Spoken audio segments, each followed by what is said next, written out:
한국은 기술만 다 넘겨주고 결국 쫓겨날 것이다. 지금 호주 방산 시장이 발칵 뒤집혔습니다. 미국, 영국, 캐나다, 호주, 뉴질랜드. 파이브 아이즈의 성적이 무너졌기 때문입니다.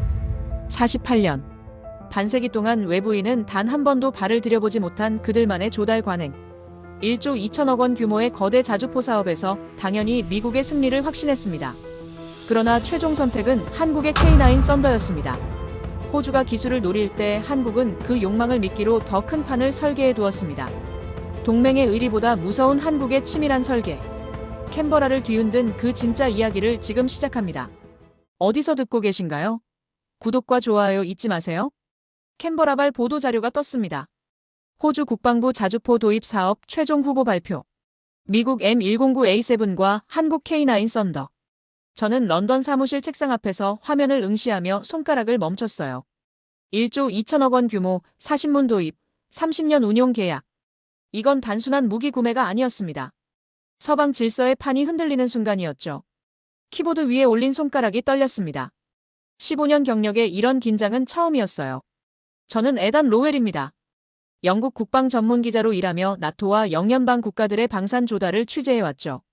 케임브리지에서 국제정치학을 전공했고 졸업 후 곧바로 이 분야에 뛰어들었습니다. 인생 중 절반 가까이를 미국과 영국, 호주를 오가며 보냈어요. 그러면서 하나의 확신이 생겼습니다. 서방 세계엔 보이지 않는 성벽이 있다는 것. 그 안에서만 무기가 거래되고 기술이 공유되며 신뢰가 작동한다는 사실이었죠. 파이브 아이즈. 미국, 영국, 캐나다, 호주, 뉴질랜드. 2차 세계대전 직후 맺어진 비밀정보협정에서 시작된 이 동맹은 세계 최강의 정보 네트워크였습니다. 위성 감청부터 암호 해독, 군사 정보까지 실시간으로 공유하는 체계죠. 이들 사이엔 암묵적인 룰이 있었어요. 서로를 도청하지 않는다는 것. 그만큼 깊은 신뢰였습니다. 그리고 방산 시장에도 똑같은 관례가 적용됐어요. 무기는 이 5나라 내부에서 조달하는 것. 상호 운용성을 유지하고 기술 유출을 막으며 전략적 일체감을 지키기 위한 선택이었죠. 1976년 호주가 처음 자주포를 도입한 이래 48년간 이 원칙은 단 한 번도 깨진 적이 없었습니다. 호주 육군이 쓰는 장비 대부분은 미국제였고 일부는 영국이나 캐나다에서 들여왔어요. 한국이라는 이름은 이 시장에서 존재하지 않았습니다. 아니, 존재할 수 없었죠. 성벽 밖의 나라였으니까요. 저는 그렇게 믿어왔습니다. 당연한 질서라고 생각했어요. 그런데 한국이 최종 후보에 올랐습니다. K9 썬더. 폴란드와 터키에 수출된 이력이 있다는 건 알고 있었어요. 하지만 파이브 아이즈 국가는 다른 문제였습니다. 여기엔 단순한 성능 비교를 넘어서는 정치적 무게가 실려 있었죠. 저는 워싱턴의 한 로비스트에게 전화를 걸었습니다. 리처드 콜먼. 미국 방산업계에서 30년 넘게 일한 인물이었어요. 콜먼은 여유로운 목소리로 말했습니다.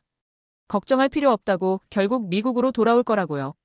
동맹이라는 건 그런 거라면서요. 콜먼의 확신엔 근거가 있었습니다. 지난 반세기 동안 파이브 아이즈 국가들 사이에선 이런 일이 없었거든요. 캐나다가 전투기를 도입할 땐 미국 로키드 마틴의 F-35를 선택했어요. 뉴질랜드가 해군 함정을 새로 건조할 땐 호주 조선소와 계약했죠. 영국 육군의 장갑차는 미국 제너럴 다이내믹스 제품이었습니다. 이 성벽 안에선 모든 게 순환했어요. 기술도, 돈도, 신뢰도요. 외부 국가가 끼어들 틈은 없었습니다. 하지만 저는 불안했습니다. 호주 국방부 자료를 뒤지면서 이상한 점을 발견했거든요. 이번 사업의 핵심 요구사항 중 하나가 현지 생산이었습니다. 단순 조립이 아니라 실질적인 제조 능력 이전.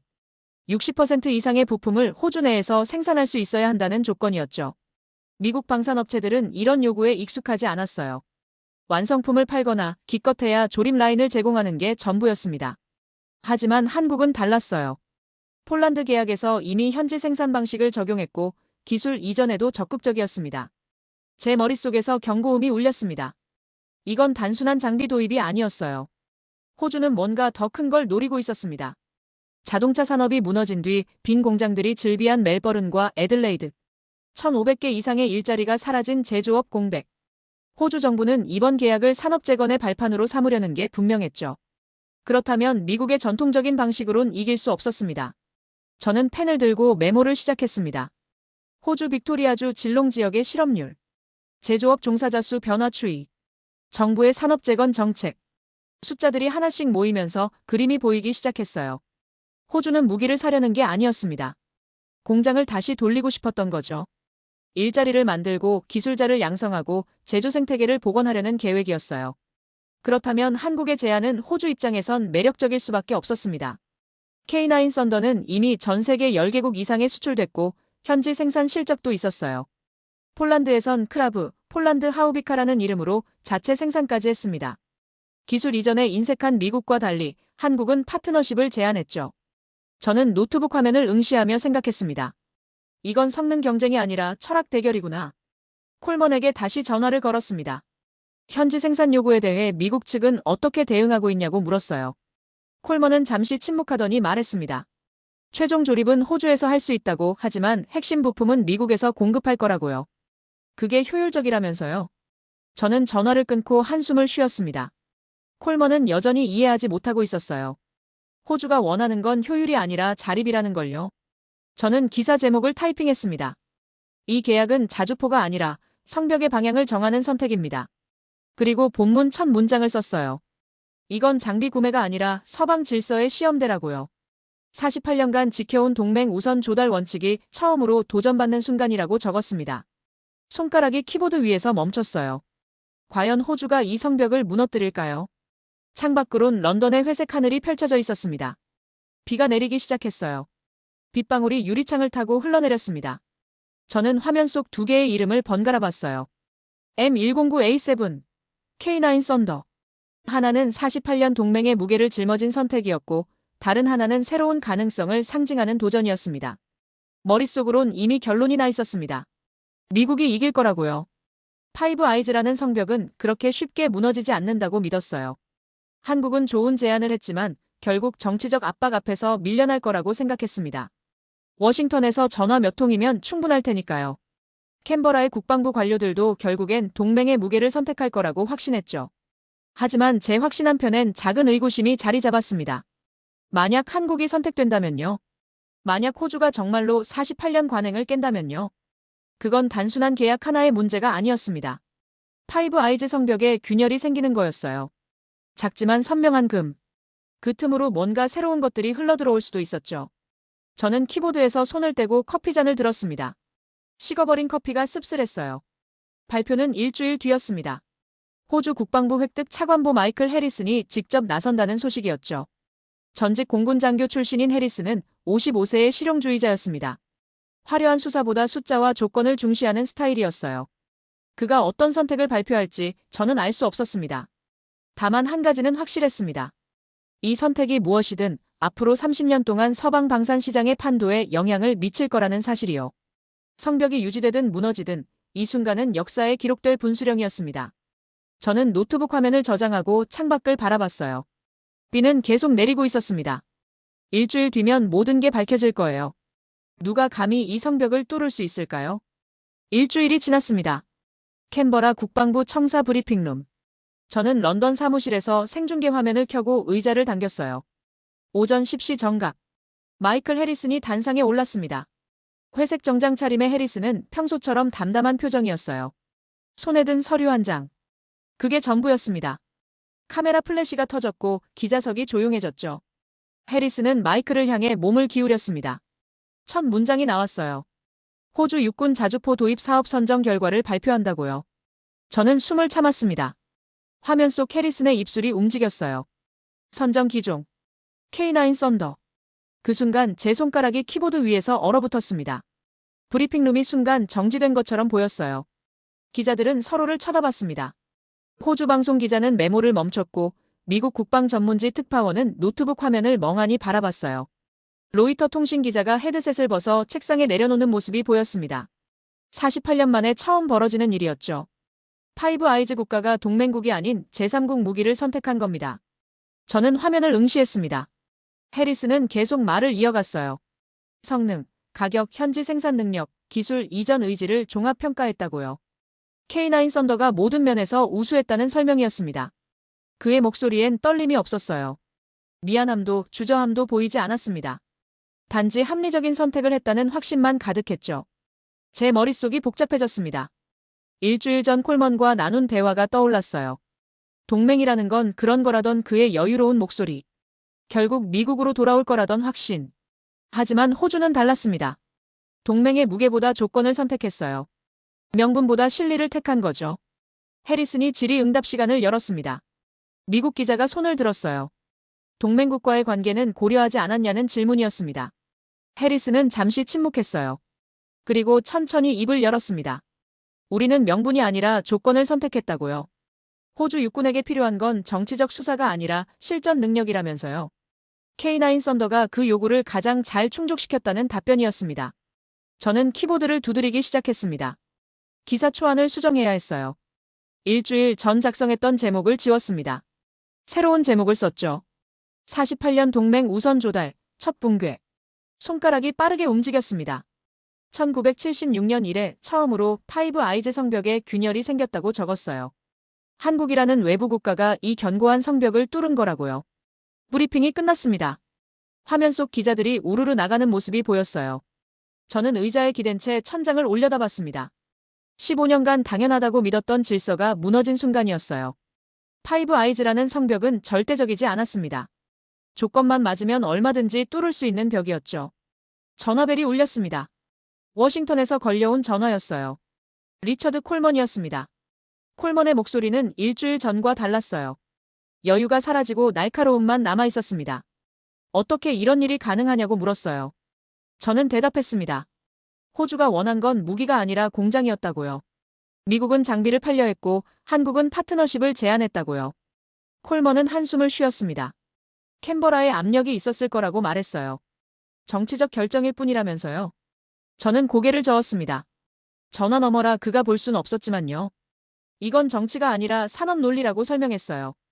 호주는 자동차 산업 붕괴 이후 제조업 공백을 메우고 싶어 했다고요. 그러려면 기술 이전이 필수였고 한국이 그 조건을 충족시킨 거라고요. 콜먼은 전화를 끊었습니다.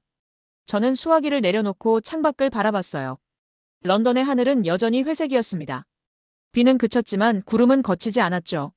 마치 지금 상황을 보여주는 것 같았어요.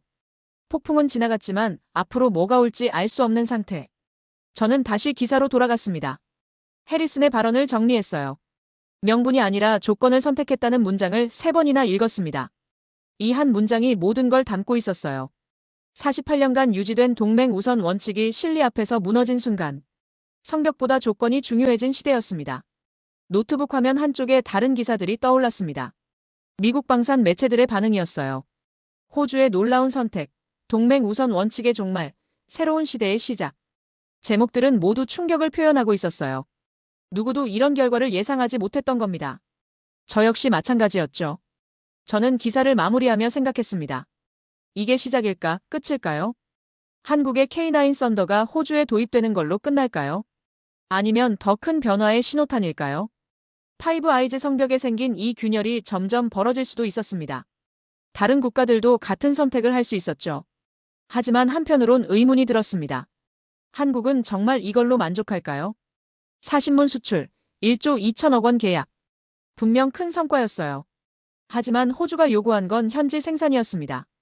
60% 이상의 부품을 호주에서 만들어야 했어요. 그렇다면 한국은 결국 기술을 넘겨줘야 하는 거 아닐까요? 수출은 성공했지만 미래 경쟁력을 잃는 건 아닐까요? 저는 메모장에 질문을 적었습니다. 한국은 무엇을 얻고 무엇을 잃는가? 이 질문에 답하려면 계약서를 봐야 했어요. 세부 조항을 분석해야 했습니다. 현지 생산의 실체가 무엇인지, 기술 이전의 범위가 어디까지인지 확인이 필요했죠. 저는 호주 국방부에 정보 공개 청구를 준비하기 시작했습니다. 계약 부속 문서를 요청할 계획이었어요. 물론 쉽지 않을 겁니다. 군사 기밀이라며 거부당할 가능성이 높았죠. 하지만 시도는 해봐야 했어요. 이 계약의 진짜 의미를 알아내려면요. 화면을 저장하고 의자에서 일어났습니다. 커피를 한 잔 더 내려야 할 것 같았어요. 긴 밤이 될 예정이었습니다. 기사를 다듬고 자료를 정리하고 전문가들에게 연락을 돌려야 했어요. 48년 만의 변화를 제대로 분석하려면 시간이 필요했습니다. 창밖으론 런던의 야경이 펼쳐지기 시작했습니다. 가로등이 하나둘 켜지고 차들이 불을 밝히며 지나갔어요. 저는 유리창에 비친 제 모습을 봤습니다. 42세 기자. 15년간 이 분야를 취재해온 사람. 하지만 오늘 벌어진 일은 처음이었어요. 경험으론 예측할 수 없는 변화였습니다. 저는 다시 자리에 앉았습니다. 노트북 화면엔 아직 완성되지 않은 기사가 떠 있었어요. 마지막 문단을 써야 했습니다. 저는 키보드에 손을 올렸어요. 그리고 천천히 타이핑하기 시작했습니다. 이 선택은 단순한 수출 계약이 아니다.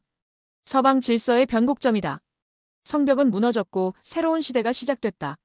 문장을 지웠습니다. 너무 선언적이었어요. 다시 썼습니다. 호주의 선택이 무엇을 의미하는지는 아직 알 수 없다. 하지만 한 가지는 분명하다. 48년간 유지된 질서가 오늘 바뀌었다. 저장 버튼을 눌렀습니다. 이제 편집장에게 보낼 차례였어요. 하지만 보내기 전에 한 가지 더 확인하고 싶었습니다. 한국 측 반응이었어요. 한화 디펜스의 공식 입장. 저는 서울 시간을 계산했습니다. 새벽 3시였어요. 아직 공식 발표는 없을 겁니다. 하지만 내일 아침이면 나올 거예요. 그때 다시 기사를 보완해야겠다고 생각했습니다. 전화를 들고 한국방산 전문 기자에게 메시지를 보냈습니다.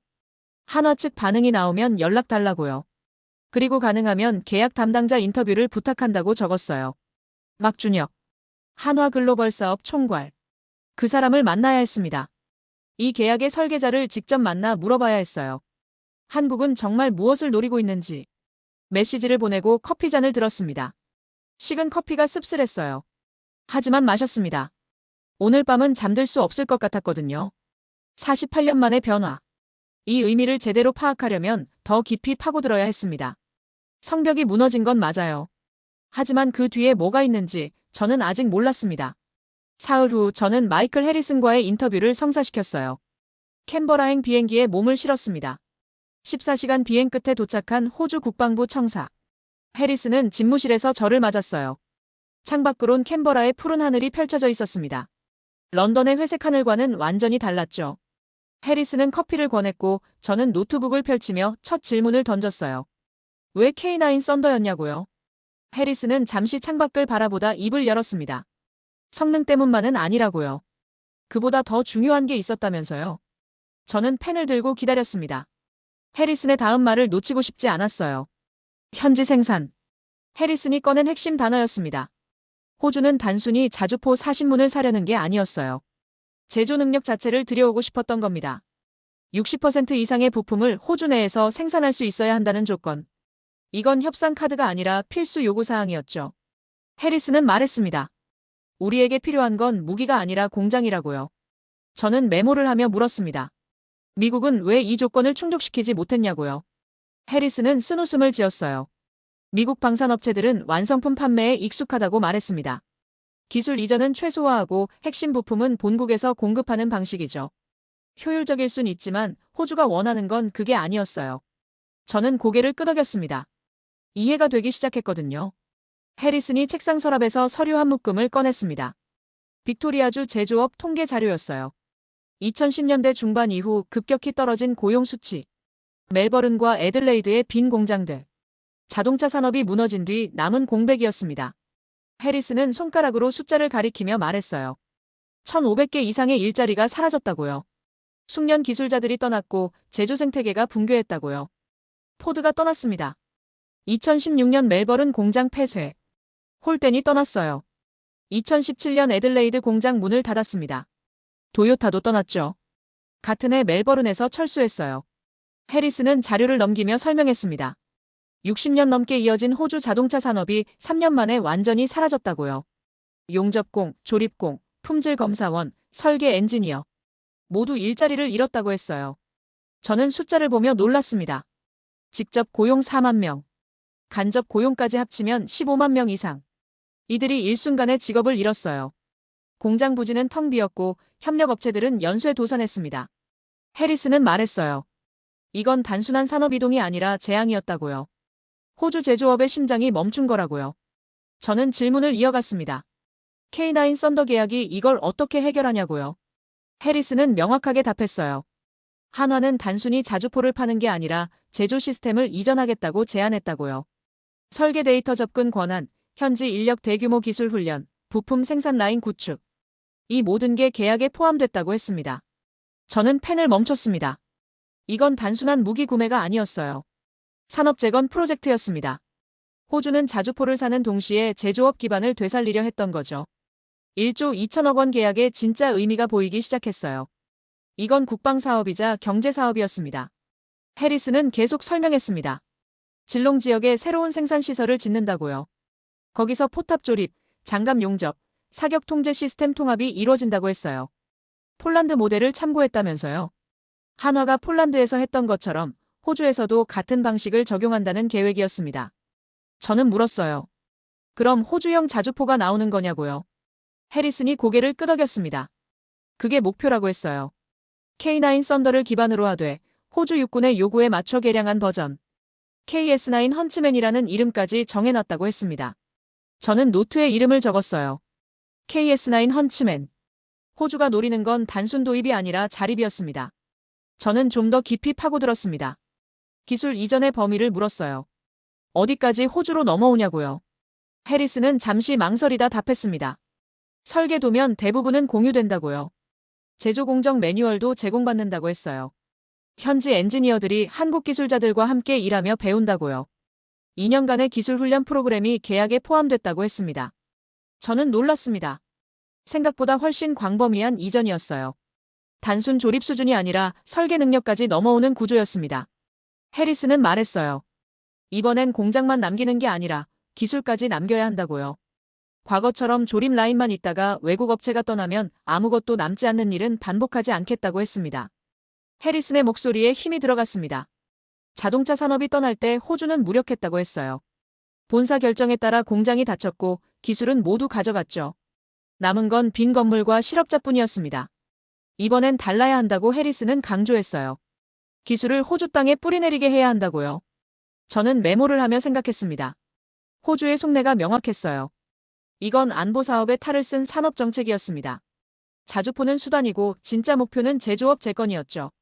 1,500개 일자리를 되찾고 공장을 다시 돌리고 기술자를 양성하는 것. 해리슨의 사명이었습니다. 저는 마지막 질문을 던졌습니다.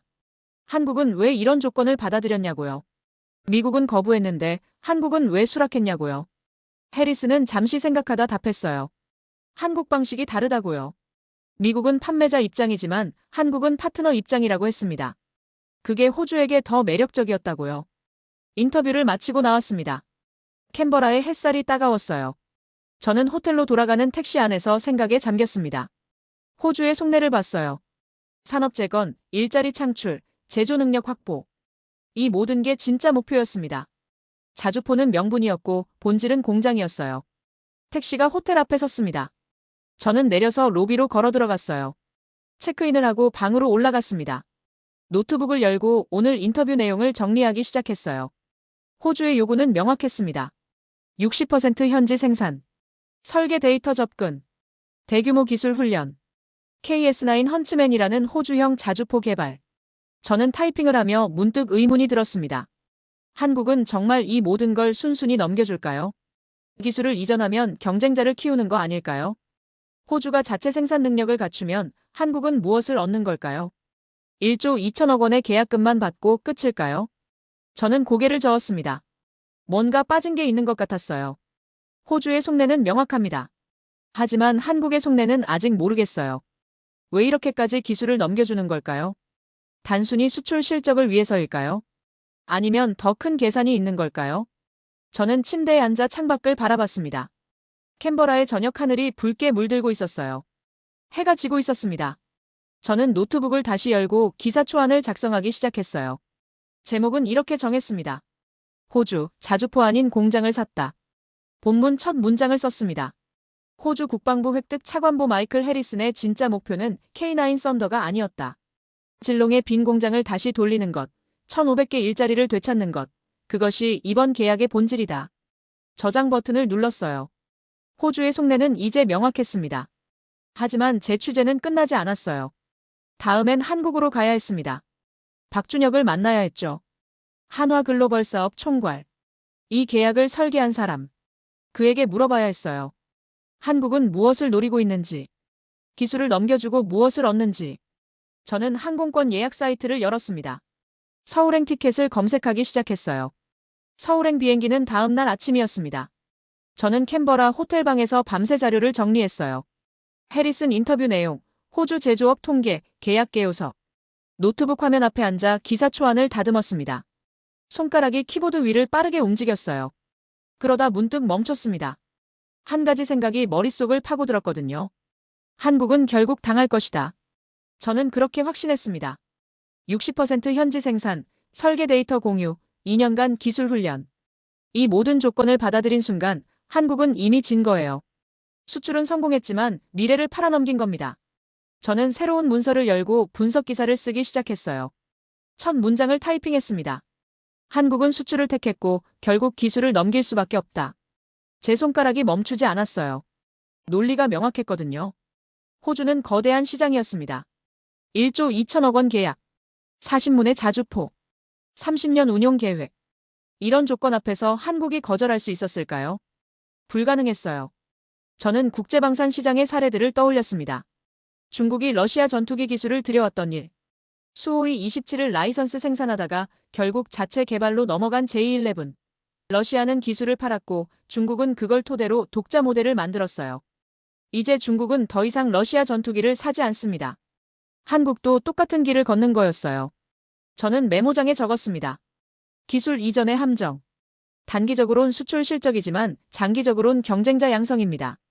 호주는 지금 한국에게 배우지만 10년 뒤엔 독자 개발할 거예요. KS9 헌츠맨의 다음 버전은 한국 없이 만들어질 수도 있었습니다.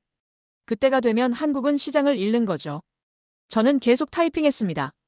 호주의 전략이 교묘했다고 적었어요. 정치적 명분을 줬습니다. 파이브 아이즈 최초 선택이라는 영광. 미국을 제치고 이긴 성과. 한국 정부와 방산업체들이 거부하기 어려운 제안이었죠. 그 뒤에 숨은 진짜 의도는 기술 확보였는데요. 커피를 한 모금 마셨습니다. 식어버린 커피가 쓴맛을 남겼어요. 저는 화면을 응시하며 생각했습니다. 한국 담당자들은 이걸 몰랐을까요? 박준혁 같은 사람들도 이 함정을 모르고 계약했을까요? 아니면 알면서도 단기 실적에 눈이 멀었을까요? 저는 후자에 무게를 뒀습니다. 기사에 한 문단을 더 추가했습니다. 방산 수출은 정부 실적과 직결된다. 1조 원대 계약은 정치적 업적이다. 한국 정부는 장기 전략보다 단기 성과를 선택했고 한화는 매출 확대를 우선했다. 그 대가는 10년 뒤 지불하게 될 것이다. 저장 버튼을 눌렀어요. 저는 의자에 기대 천장을 올려다 봤습니다. 역사가 반복되는 것 같았어요. 기술 선진국이 개도국의 기술을 팔고 결국 시장을 잃는 패턴. 일본이 한국에 제철 기술을 넘겨줬던 일. 독일이 중국의 고속철 기술을 이전했던 일. 모두 같은 결과였습니다. 수출은 성공했지만 경쟁자를 키웠어요. 이제 한국이 같은 실수를 하고 있었습니다. K9 썬더는 분명 우수한 무기예요. 성능도 좋고 가격도 합리적이죠. 하지만 그 기술을 호주에 넘기는 순간 우위는 사라집니다. 호주는 배우고 개량하고 결국 독립할 거예요. 한국은 선생님 역할만 하다가 시장을 잃는 겁니다. 저는 노트북을 닫고 창밖을 바라봤습니다. 캔버라의 밤이 깊어가고 있었어요. 거리엔 차들이 드문드문 지나갔습니다. 저는 확신했어요. 공장을 지으면 기술도 따라간다고요. 이건 피할 수 없는 수순이었습니다. 호주는 처음엔 한국 기술자들에게 의존하겠지만 시간이 지나면 달라져요. 새벽 2시였습니다. 저는 다시 노트북을 열었어요. 결론 부분을 작성해야 했습니다. 손가락이 키보드 위에 올려졌어요. 한국의 선택은 불가피했다. 거대한 시장, 정치적 명분, 정부의 압박. 이 모든 조건 앞에서 거절은 불가능했다. 하지만 그 선택의 대가는 명확하다. 기술 유출과 시장 상실. 호주는 10년 안에 독자 모델을 개발할 것이고 한국은 그때 깨닫게 될 것이다. 저는 문장을 읽고 또 읽었습니다. 논리가 탄탄했어요. 근거도 충분했습니다. 역사적 사례들이 뒷받침했죠. 저는 이 분석에 자신이 있었어요. 15년간 이 분야를 취재하며 쌓은 통찰이었습니다. 한국은 당할 수밖에 없었어요. 파일을 저장하고 편집장에게 이메일을 보냈습니다. 제목은 이렇게 달았어요. K9 수출에 숨겨진 대가, 기술 이전 함정 분석. 첨부 파일을 누르고 전송 버튼을 눌렀습니다. 이메일이 발송됐어요. 저는 안도의 한숨을 쉬었습니다. 제 역할은 끝났다고 생각했어요. 침대에 누웠습니다. 피곤했지만 잠이 오지 않았어요. 머릿속으로 계속 생각이 이어졌습니다. 한국 담당자들은 내일 이 기사를 보면 뭐라고 할까요? 반박할까요? 인정할까요? 아마 침묵할 거예요. 이미 계약은 끝났고 돌이킬 수 없으니까요. 저는 눈을 감았습니다. 어둠 속에서 숫자들이 떠올랐어요. 1조 2천억 원. 40문. 60% 현지 생산. 2년 기술 훈련. 이 숫자들이 의미하는 건 명확했습니다. 한국의 단기 이익과 장기 손실. 호주의 현재 투자와 미래 수익. 저는 확신했어요. 이 계약의 진짜 승자는 호주라고요. 몇 시간 뒤 알람이 울렸습니다. 아침 6시. 서울행 비행기 시간이었어요. 저는 일어나 짐을 챙겼습니다. 샤워를 하고 호텔을 나섰어요. 공항으로 가는 택시 안에서 휴대폰을 확인했습니다. 편집장에게서 답장이 와 있었어요. 기사 잘 받았다고 내일 일면에 실린다고요. 저는 휴대폰을 주머니에 넣었습니다. 창밖으론 캔버라 시내가 지나가고 있었어요. 출근 시간이라 차들이 많았습니다. 저는 생각했어요. 서울에 가면 박준혁을 만나야 한다고요. 하지만 뭘 물어볼까요? 이미 제 결론은 나왔는데요. 공항에 도착했습니다. 체크인을 하고 게이트로 향했어요. 탑승을 기다리며 커피를 샀습니다. 뜨거운 커피를 한 모금 마셨어요. 이번엔 쓰지 않았습니다. 적당히 달았죠. 저는 자리에 앉아 노트북을 다시 열었습니다. 어젯밤 작성한 기사를 한 번 더 읽었어요. 문장들이 매끄러웠습니다. 논리가 탄탄했어요. 저는 만족했습니다. 이게 제대로 된 분석이라고 생각했죠. 한국은 당할 것이다. 공장을 지으면 기술도 따라간다. 이건 피할 수 없는 현실이었어요. 저는 그렇게 믿었습니다. 탑승 안내방송이 나왔습니다. 저는 노트북을 닫고 가방에 넣었어요. 게이트로 걸어가며 생각했습니다. 서울에선 뭘 취재해야 할까요? 박준혁 인터뷰가 성사될까요? 만약 만난다면 그는 제 분석을 어떻게 받아들일까요? 비행기에 올랐습니다. 좌석에 앉아 안전벨트를 맸어요. 창밖으론 활주로가 보였습니다. 비행기가 움직이기 시작했어요. 속도가 붙고 이륙했습니다. 캔버라가 점점 작아지더니 사라졌죠. 저는 눈을 감았습니다. 2시간 비행 동안 좀 쉬어야 했어요. 하지만 머릿속은 조용하지 않았습니다. 계속 생각이 이어졌어요. 한국은 정말 순진하게 기술을 넘긴 걸까요? 아니면 뭔가 다른 계산이 있을까요? 저는 고개를 저었습니다. 아니에요. 제 분석이 맞았습니다. 역사가 증명하잖아요. 기술을 파는 쪽은 결국 시장을 잃어요. 비행기가 순항고도에 올랐습니다. 승무원이 음료를 가져왔어요. 저는 물을 받아 마셨습니다. 목이 말랐거든요. 물을 다 마시고 컵을 돌려줬어요. 그리고 다시 눈을 감았습니다. 이번엔 정말 자려고 했어요. 하지만 잠들기 직전 한 가지 생각이 스쳤습니다. 혹시 제가 뭔가 놓친 게 있을까요? 호주의 속내는 명확히 봤어요. 하지만 한국의 속내는 아직 안 봤죠. 만약 한국에게 다른 전략이 있다면요? 만약 제 분석이 틀렸다면요? 저는 그 생각을 떨쳐냈습니다. 아니에요. 제가 맞아요.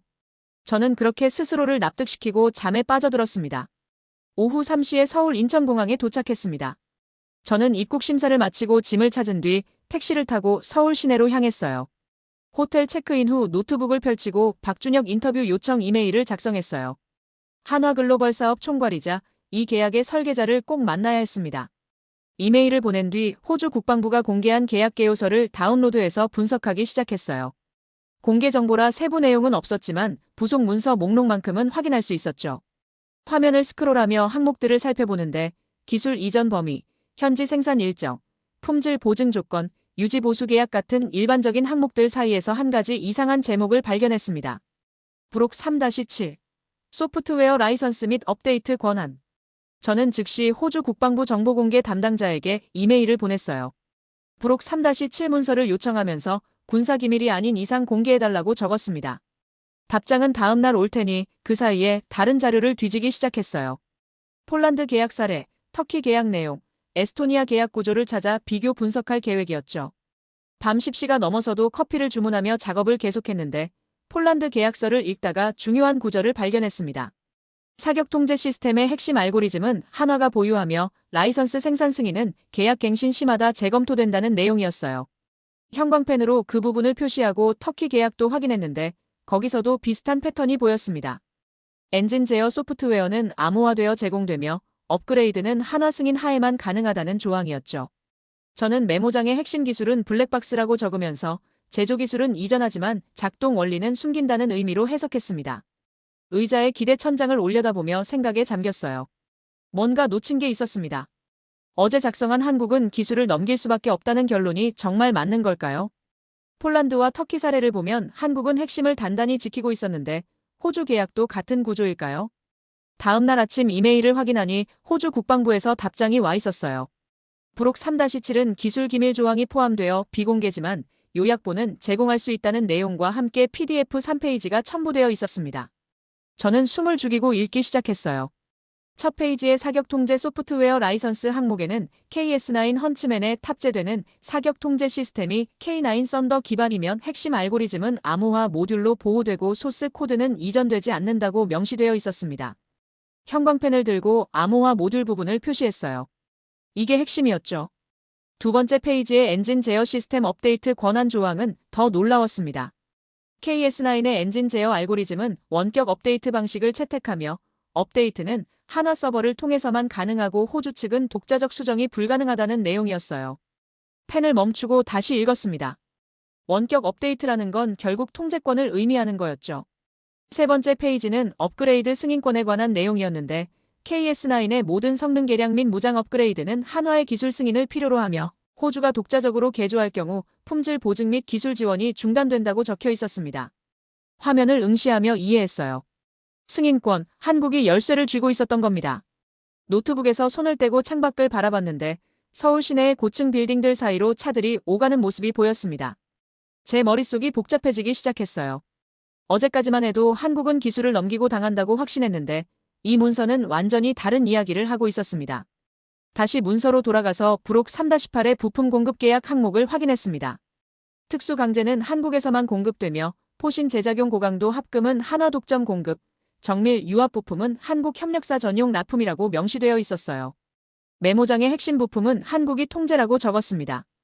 부록 3-9의 기술 훈련 프로그램 항목도 흥미로웠는데 호주 엔지니어는 제조 공정을 훈련받지만 설계 변경 권한은 포함되지 않으며 시스템 통합 기술은 이전되나 개별 모듈 설계 원리는 공개되지 않는다고 적혀 있었습니다.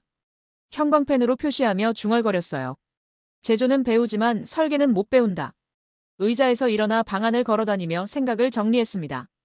호주는 공장을 얻었고 자주포를 만드는 능력도 얻었지만 핵심은 완전히 잠겨 있었어요. 사격 통제 알고리즘, 엔진 제어 소프트웨어, 업그레이드 승인권, 특수 부품 공급, 이 모든 게 한국 손에 남아 있었던 겁니다. 다시 자리에 앉아 어제 작성한 기사를 열었어요.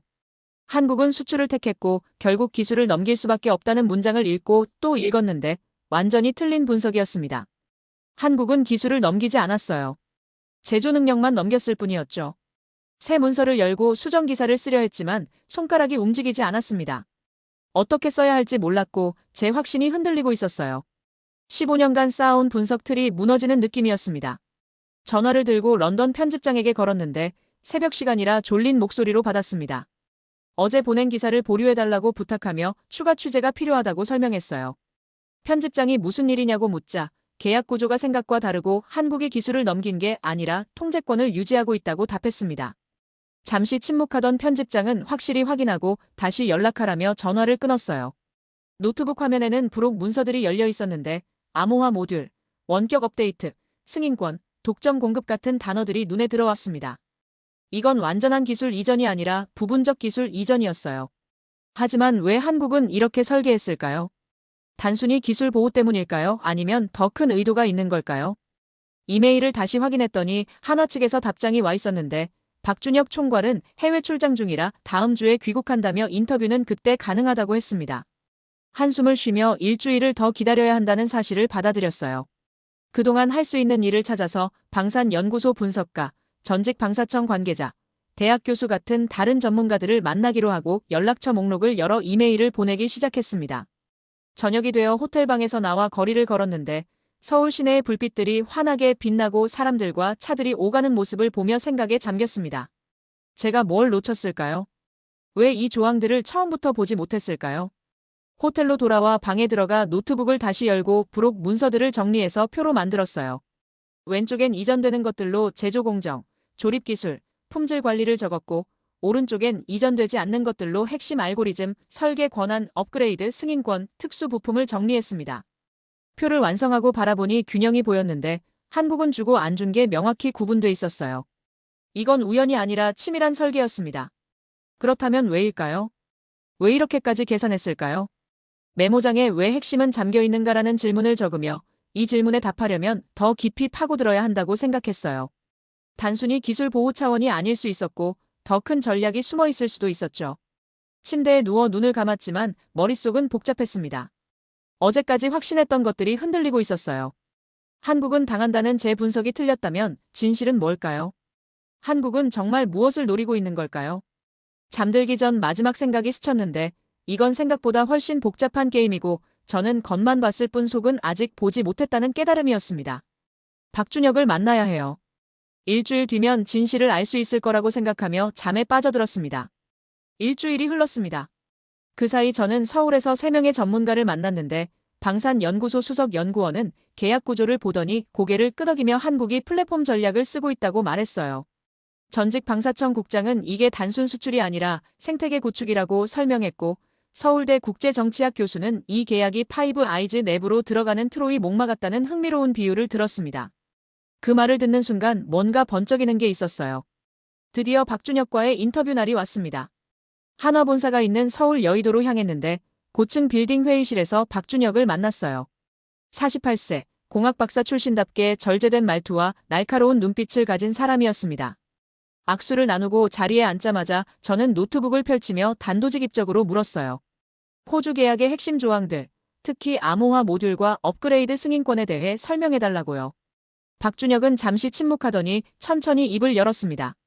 호주 공장은 단순 내수용이 아니라고 하면서 이 공장이 겨냥한 진짜 대상은 따로 있다고 말했어요.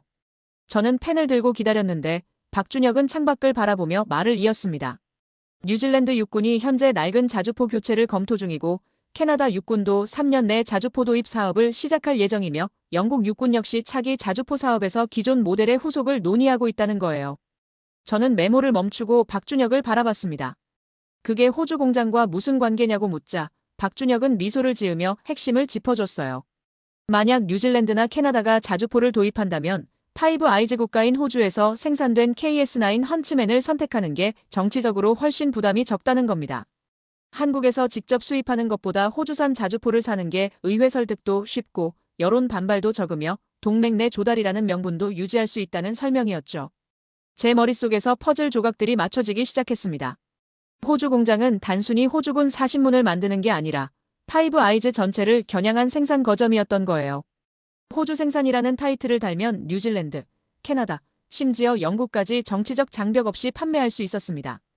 박준혁은 이어서 말했는데 실제로 뉴질랜드 국방부에서 이미 비공식 접촉이 왔고 캐나다 방산청도 관심을 표명했다고 했어요. 저는 노트북에 재빨리 타이핑하며 물었습니다. 그렇다면 이건 정면 돌파가 아니라 우회 진입 전략이냐고요. 박준혁은 고개를 끄덕이며 한국이 직접 파이브 아이즈 시장에 들어가려면 48년 관행과 싸워야 하지만 호주를 통하면 그 성벽 안으로 자연스럽게 들어갈 수 있다고 설명했습니다.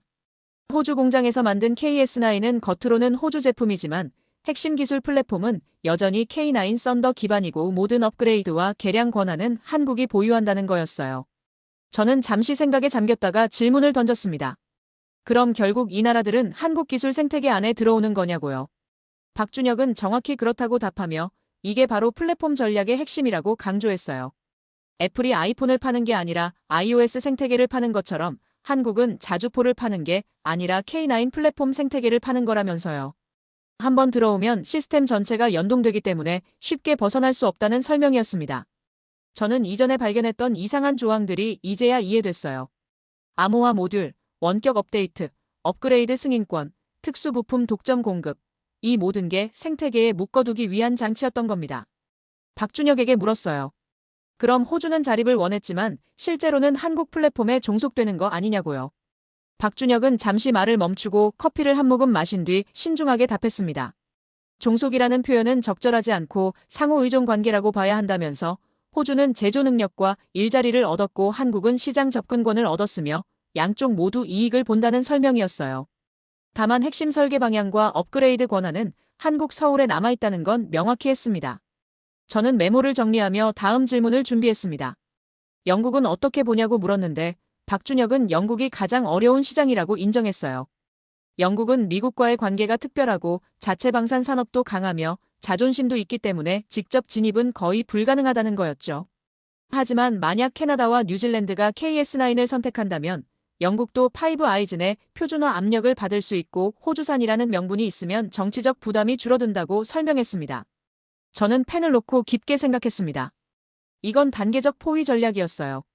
먼저 호주를 거점으로 확보하고 뉴질랜드와 캐나다를 끌어들인 뒤 마지막으로 영국까지 포위하는 구조였습니다. 박준혁에게 물었어요. 미국은 이걸 모를까요? 라고요. 박준혁은 쓴웃음을 지으며 답했습니다. 미국은 이미 알고 있을 거라면서 다만 막을 방법이 없다는 게 문제라고 했어요. 호주는 주권 국가로서 자유롭게 선택했고 뉴질랜드와 캐나다도 각자의 국익에 따라 판단할 거라면서 미국이 정치적 압력을 넣을 수는 있지만 결국 성능과 가격, 기술 이전 조건에서 한국이 우위에 있으면 막기 어렵다고 설명했습니다. 저는 노트북 화면을 보며 타이핑을 계속했는데 박준혁의 말을 정리하면서 전체 그림이 보이기 시작했어요. 한국은 성벽을 정면으로 부수지 않았습니다. 대신 안으로 들어가는 문을 만들었고 그 문이 바로 호주였던 거죠. 호주 공장은 제조시설이 아니라 진입 거점이었어요. 박준혁에게 마지막 질문을 던졌습니다. 결국 한국의 목표가 뭐냐고요? 박준혁은 잠시 침묵하더니 명확하게 답했어요. 남반구 전략 거점 구축이라고요. 호주를 시작으로 파이브 아이즈 군수 네트워크 안에 한국 기술 플랫폼을 뿌리내리는 게 목표이며 이게 성공하면 한국은 더 이상 성벽 밖 국가가 아니라 성벽 안 파트너가 되는 거라고 설명했습니다. 저는 펜을 내려놓고 박준혁을 똑바로 쳐다봤습니다. 이건 침투가 아니라 설계된 진입이라는 말이 맞네요. 라고 말하자 박준혁은 처음으로 여유로운 미소를 지었어요. 침투라는 단어는 부정적이지만 우리는 정당한 경쟁을 통해 선택받았고 계약 조건도 투명하게 공개했다면서 다만 장기적 관점에서 설계했을 뿐이라고 답했습니다. 인터뷰를 마치고 건물 밖으로 나왔는데 여의도 거리에 차가운 바람이 얼굴을 스쳤어요. 저는 걸으며 생각을 정리했습니다. 제가 내린 결론, 한국은 당할 것이다는 완전히 틀렸어요. 한국은 당하는 게 아니라 더 큰 판을 짜고 있었습니다. 호주 공장은 트로이의 목마였고 그 안에 든 건 한국 기술 플랫폼이었으며 목표는 파이브 아이즈 전체였던 겁니다. 택시를 타고 호텔로 돌아가는 길에 휴대폰을 꺼내 편집장에게 메시지를 보냈습니다. 완전히 새로운 각도로 기사를 다시 써야 한다고 이건 단순한 수출이 아니라 전략적 진입이라고 적었어요. 편집장에게서 즉시 답장이 왔는데 빨리 쓰라는 내용이었습니다. 호텔방에 도착해서 노트북을 열고 새 파일을 만들었습니다. 제목은 이렇게 정했어요. 트로이의 목마, 한국, 파이브 아이즈 성벽 내부 진입 전략. 손가락이 키보드 위를 빠르게 움직이기 시작했는데 박준혁과의 인터뷰 내용, 호주 공장의 진짜 목적, 뉴질랜드와 캐나다 겨냥 전략, 영국까지 포위하는 구조를 차례로 풀었었습니다. 기사를 저장하고 편집장에게 보냈습니다. 하지만 아직 끝이 아니었어요. 한 가지 더 궁금한 게 남아 있었습니다. 이 전략이 장기적으로 어떻게 작동하는지, 왜 이 나라들이 한국 생태계에서 벗어날 수 없는지, 그 메커니즘을 더 파고들어야 했습니다. 내일 다시 전문가들을 만나야겠다고 생각하며 노트북을 닫았어요. 다음 날 아침 저는 서울 강남의 한방산 연구소를 찾았습니다. 전날 박준혁과의 인터뷰로 현재 전략은 이해했지만 장기적으로 이 구조가 어떻게 작동하는지 더 알고 싶었어요. 연구소 회의실에서 만난 김태훈 박사는 20년 넘게 방산기술 이전을 연구한 전문가였는데 제가 계약 구조를 설명하자 고개를 끄덕이며 이건 전형적인 플랫폼 종속 구조라고 말했습니다. 김 박사는 화이트보드를 가리키며 설명을 시작했어요. 지금부터 10년 뒤를 상상해보라고 하면서 K9 썬더는 계속 진화한다고 했습니다. K9A1이 현재 버전이라면 5년 뒤엔 K9A2가 나올 거고 10년 뒤엔 K9A3가 나올 거라는 거예요. 각 버전마다 사격 통제 시스템이 개선되고 자동화 수준이 높아지며 네트워크 연동 능력이 강화된다고 설명했습니다. 저는 메모를 하며 물었습니다. 그럼 호주는 어떻게 되냐고요?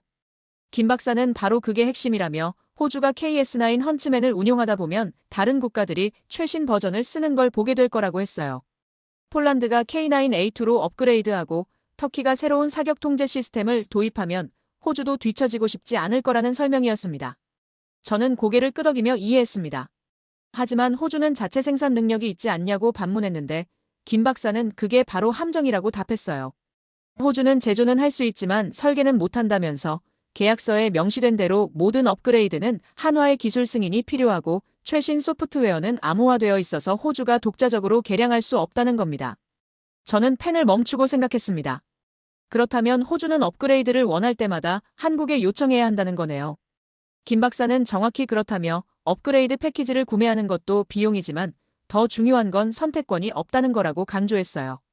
한국이 새 버전을 개발하면 호주는 따라가거나 낙오하거나 둘 중 하나라는 설명이었습니다. 저는 노트북에 타이핑을 시작했습니다. 자립이 아니라 한국 생태계 안에서 진화. 이 문장이 핵심이었어요. 호주는 공장을 얻었지만 독립을 얻지 못했습니다. 제조 능력은 있지만 개발 능력은 없었고 만드는 법은 배웠지만 설계하는 법은 배우지 못했어요. 김 박사는 계속 설명을 이어갔는데 뉴질랜드나 캐나다가 KS9을 도입한다면 상황은 더 복잡해진다고 했습니다. 이들 국가는 모두 같은 플랫폼을 쓰게 되고 업그레이드도 같은 일정에 맞춰야 하며 부품 호환성도 유지해야 한다는 거예요. 결국 K9 플랫폼을 중심으로 한 군수 네트워크가 형성되는 구조라고 설명했습니다. 저는 질문을 던졌습니다. 그럼 이 나라들이 한국 없이 독자 개발을 할 수는 없냐고요. 김 박사는 이론적으로는 가능하지만 현실적으로는 거의 불가능하다고 답했어요.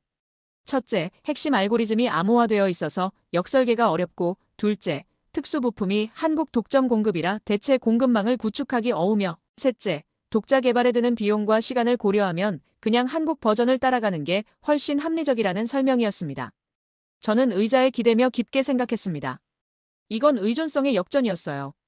처음에 호주는 한국 기술에 의존하지만 시간이 지나면서 그 의존도는 점점 깊어지고 결국 빠져나올 수 없는 구조가 되는 겁니다. 마치 스마트폰 운영체제처럼요. 안드로이드를 쓰기 시작하면 앱도, 데이터도, 사용 습관도 모두 그 생태계 안에 갇히는 것처럼요. 김 박사는 화이트보드에 도표를 그리며 설명했습니다. 1년 차에는 호주가 한국에 90% 의존하고 5년 차가 되면 제조 능력이 생겨서 60%로 줄어들지만 10년 차가 되면 업그레이드와 부품 공급 때문에 의존도가 다시 70%로 올라간다는 겁니다.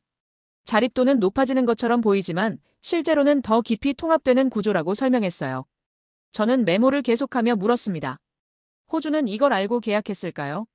김 박사는 잠시 생각하더니 아마 알았을 거라고 답했어요. 하지만 다른 선택지가 없었다면서 미국은 기술 이전을 안 해주고 유럽 업체들은 가격이 비싸며 한국만이 호주가 원하는 조건을 충족시켰다고 설명했습니다. 호주 입장에서는 불완전한 자립이라도 없는 것보다 낫다고 판단했을 거라는 해석이었어요. 저는 노트북 화면을 보며 타이핑을 계속했는데 문득 한 가지 문장이 떠올랐습니다. 호주는 기술을 얻으려 했고 한국은 시간을 얻었다. 이게 이 계약의 본질이었어요. 호주는 당장의 제조 능력을 얻었지만 한국은 장기적인 시장 지배력을 얻은 겁니다. 인터뷰를 마치고 연구소를 나왔는데 서울 거리를 걸으며 지난 3주를 돌이켜봤습니다.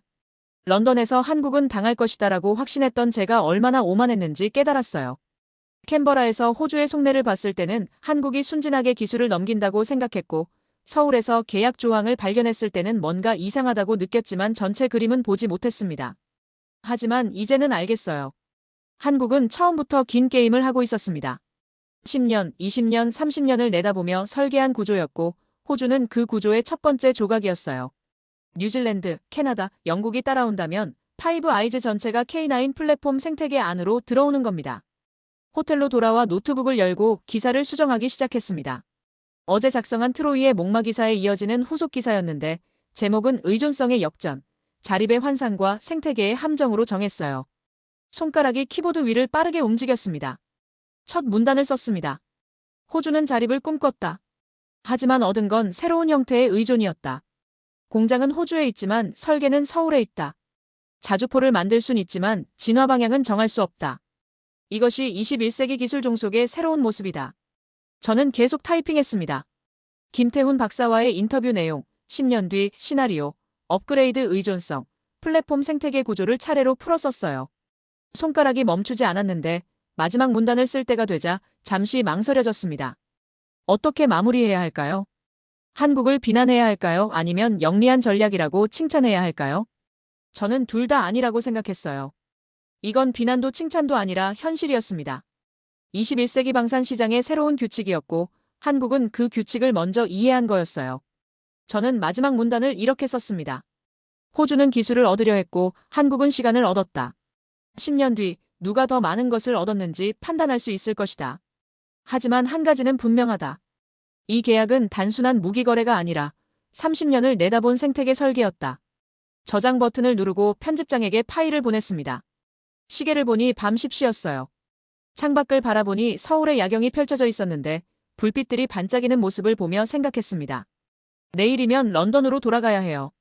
하지만 이 이야기는 아직 끝나지 않았습니다. 마지막으로 해야 할 일이 하나 남았어요. 제가 3주 전 런던에서 작성했던 기사, 한국 기술 이전 승부수라는 제목의 그 오만한 기사를 수정해야 했습니다. 파일을 열고 제목을 바꿨어요. 한국 남반구 전략 거점 설계 성공. 이게 진실에 가까운 제목이었습니다. 침대에 누워 눈을 감았습니다. 피곤했지만 머릿속은 맑았어요. 3주간의 취재를 통해 저는 많은 것을 배웠습니다. 겸손을 배웠고 인내를 배웠으며 무엇보다 표면 아래를 보는 법을 배웠어요. 호주는 공장을 얻었고 한국은 성벽 안에 자리를 얻었습니다. 그리고 저는 진실을 얻었죠. 런던행 비행기는 다음 날 오후였습니다. 아침에 일어나 호텔방에서 짐을 정리하는데 노트북 화면에 열려있는 파일들이 눈에 들어왔어요.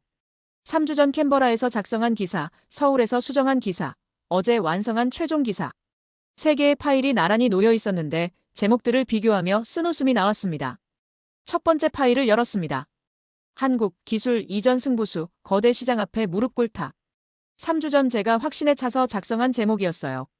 본문을 읽어내려가는데 한국은 수출을 택했고 결국 기술을 넘길 수밖에 없다는 문장이 눈에 띄었습니다. 저는 키보드에 손을 올리고 천천히 제목을 지웠어요.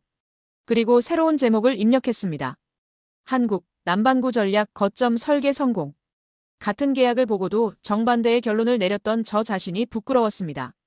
15년 경력의 방산 전문 기자라는 자부심이 오만으로 변했었고 경험이 쌓일수록 선입견도 함께 굳어졌던 거예요. 저는 역사적 사례들만 보고 판단했습니다. 중국이 러시아 기술을 흡수한 일, 일본이 한국의 제철 기술을 넘긴 일. 그 패턴이 반복될 거라고 믿었죠. 하지만 한국은 다른 게임을 하고 있었습니다. 기술을 넘기는 게 아니라 생태계를 만들고 있었고 고객을 얻는 게 아니라 파트너를 묶어두고 있었어요. 저는 본문도 수정하기 시작했습니다. 삭제 버튼을 누르며 오판했던 문장들을 지워나갔는데 지울수록 제 오만함이 선명하게 드러났습니다. 공장을 지으면 기술도 따라간다는 문장을 지웠습니다. 그 자리에 공장은 호주에, 통제는 서울에라고 적었어요.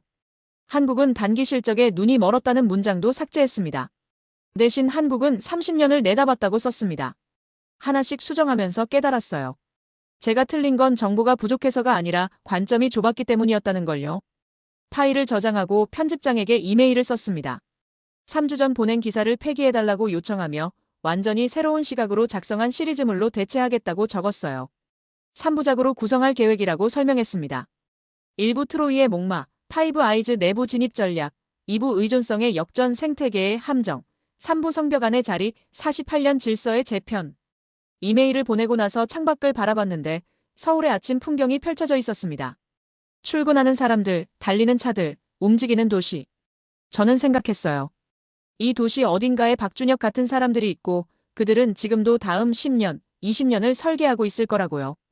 노트북을 닫고 짐을 챙겼습니다. 공항으로 가는 택시 안에서 휴대폰을 꺼내 마지막으로 메모를 정리했어요. 이번 취재에서 배운 교훈들을 적었는데 첫 번째는 겸손이었습니다. 아무리 경력이 쌓여도 모르는 게 더 많다는 사실. 두 번째는 인내였어요. 표면만 보고 판단하지 말고 깊이 파고들어야 한다는 것. 세 번째는 관점이었습니다. 같은 사실도 어떤 렌즈로 보느냐에 따라 완전히 달라 보인다는 걸요. 인천공항에 도착해서 체크인을 하고 출국장으로 향했습니다. 탑승 게이트 근처 카페에 앉아 커피를 주문했는데 기다리는 동안 노트북을 다시 열었어요. 편집장에게서 답장이 와 있었습니다. 3부작 기획 승인한다는 내용과 함께 일면 톱 기사로 싣겠다는 말이 있었어요. 저는 감사 메일을 보내고 파일들을 다시 한번 점검했습니다. 오타는 없는지, 논리는 탄탄한지, 팩트는 정확한지 확인하면서 특히 박준혁과의 인터뷰 부분을 여러 번 읽었어요. 이건 침투가 아니라 설계된 진입이다라는 문장에서 멈췄습니다. 이 한 문장이 전체 이야기를 관통하는 핵심이었어요. 탑승 안내방송이 나왔습니다. 런던행 BA17편.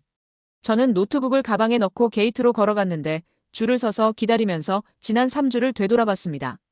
캔버라의 해리슨 인터뷰, 서울의 계약서 분석, 박준혁과의 대화, 김태훈 박사의 설명. 퍼즐 조각들이 하나씩 모이면서 전체 그림이 완성됐던 과정이었죠. 비행기에 올라 자리에 앉았습니다. 창가 좌석이었는데 이륙을 기다리며 창밖을 바라봤어요. 활주로 너머로 서울 시내가 보였습니다. 저 도시 어딘가에서 한국의 다음 전략이 만들어지고 있을 거라고 생각하니 묘한 기분이 들었어요. 비행기가 이륙했습니다. 서울이 점점 작아지더니 구름 위로 올라갔고 저는 눈을 감고 생각을 정리했습니다. 호주는 공장을 얻었어요. 1,500개 일자리, 제조 능력, 그리고 호주형 자주포 KS9 헌츠맨.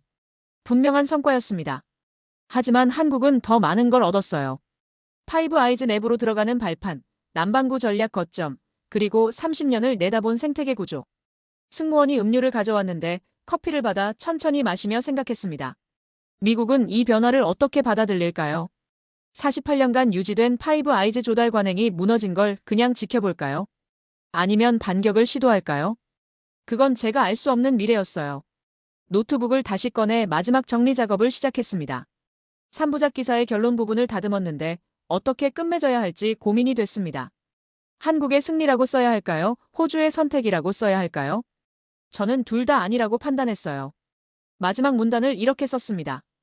호주는 공장을 얻었고 한국은 성벽 안에 자리를 얻었다. 누가 더 많이 얻었는지는 10년 뒤에 판단할 수 있을 것이다. 하지만 한 가지는 분명하다. 이 계약은 단순한 무기 거래가 아니었다. 21세기 방산 시장의 새로운 규칙이 만들어지는 순간이었고 한국은 그 규칙을 먼저 이해한 쪽이었다. 저장 버튼을 누르고 파일을 닫았습니다. 이제 정말 끝이었어요. 3주간의 취재가 마무리됐고 제 오만함도 함께 정리됐습니다. 저는 창밖을 바라보며 생각했어요. 기자로서 가장 중요한 건 팩트를 모으는 능력이 아니라 겸손하게 배우는 자세라는 걸요. 몇 시간 뒤 런던에 도착했습니다. 입국 심사를 마치고 집으로 가는 지하철에 앉아 휴대폰을 확인했는데 편집장에게서 메시지가 와 있었어요. 기사 잘 받았다는 내용과 함께 내일부터 3일 연속 일면에 싣는다는 계획이 적혀 있었습니다. 저는 미소를 지으며 답장을 보냈습니다. 감사하다고 이번 취재를 통해 많이 배웠다고 적었어요. 메시지를 보내고 창밖을 바라봤는데 런던의 회색 하늘이 반갑게 느껴졌습니다. 3주 만에 돌아온 고향이었죠. 집에 도착해서 문을 열고 들어갔습니다. 익숙한 공간, 익숙한 냄새. 하지만 저는 3주 전과 다른 사람이 되어 있었어요. 더 겸손해졌고 더 신중해졌으며 무엇보다 제 한계를 인정하게 됐습니다. 소파에 앉아 노트북을 열고 마지막으로 3개의 파일을 나란히 놓고 봤습니다. 3주 전에 오만한 기사, 중간에 혼란스러운 메모들, 그리고 최종 완성된 3부작. 이 변화가 바로 진실을 향해 가는 과정이었어요. 제목을 다시 한번 읽었습니다. 한국, 남반구 전략 거점 설계 성공. 이게 진실에 가장 가까운 표현이었습니다. 한국은 당하지 않았어요.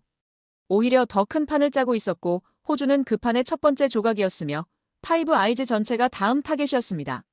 저는 파일들을 모두 닫고 소파에 기댔습니다. 피곤했지만 마음은 가벼웠어요. 3주간의 여정이 끝났고 진실을 찾았으며 제 오만함도 인정했습니다. 이제 이 이야기를 세상에 내놓을 차례였어요. 창밖을 보니 비가 내리기 시작했습니다. 런던의 전형적인 날씨였죠. 저는 눈을 감고 생각했어요.